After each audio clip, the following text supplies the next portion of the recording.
محمد و نصلی علی رسولہ کریم اما بعد۔ اللہ تعالیٰ نے ہر انسان کی کامیابی اپنے دین میں رکھی ہے کہ جس کے زندگی میں بھی دین ہوگا اس کی دنیا و آخرت کامیاب ہوں گی، اور جس کی زندگی میں دین نہیں ہوگا اللہ تعالیٰ اس کی دنیا اور آخرت کو ناکامیاب کرے گا۔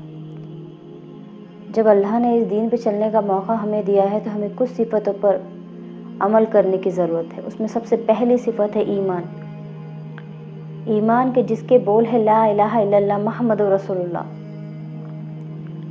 ایمان کا مقصد ہے کہ ہمارے دلوں کا یقین اللہ کی ذات پر صحیح ہو جائے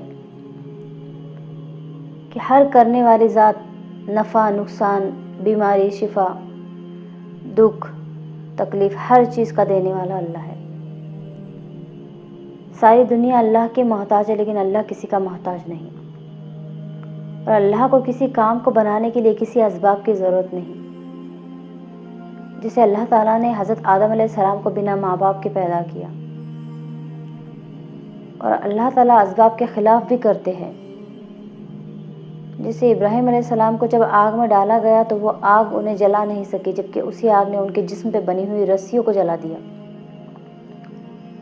جب موسیٰ علیہ السلام سمندر سے گزر گئے تو وہ پانی انہیں ڈبو نہیں سکا، جبکہ اسی پانی نے فرعون کو ڈبا دیا۔ حضرت اسماعیل علیہ السلام پر جب چھری چلی تو وہ چھری انہیں کاٹ نہیں سکی۔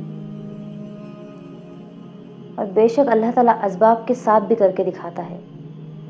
دکانوں سے روزی عطا کرنا، زمینوں سے اناج اگانا، اس یقین کو ہمیں بنانا ہے۔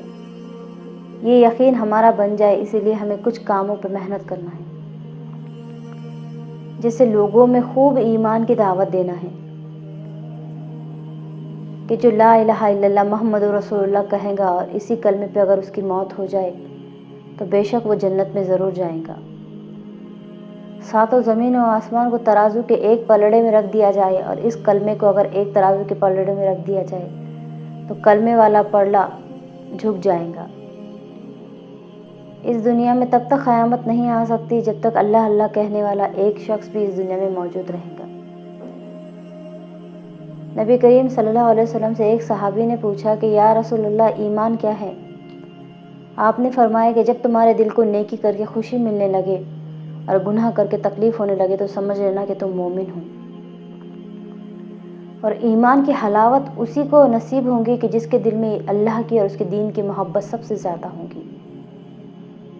جب قیامت کا دن ہوگا اور اللہ تعالیٰ نبی کریم صلی اللہ علیہ وسلم کو اپنی امت کی شفاعت کا حکم دیں گے تو وہ کہیں گے کہ یا اللہ میرے ہر اس امتی کو تو جنت میں داخل کر دے گے جس کے دل میں رائی کے دانے کے برابر بھی ایمان ہے، اور بے شک اللہ تعالیٰ اس شفاعت کو قبول کرنے والا ہے۔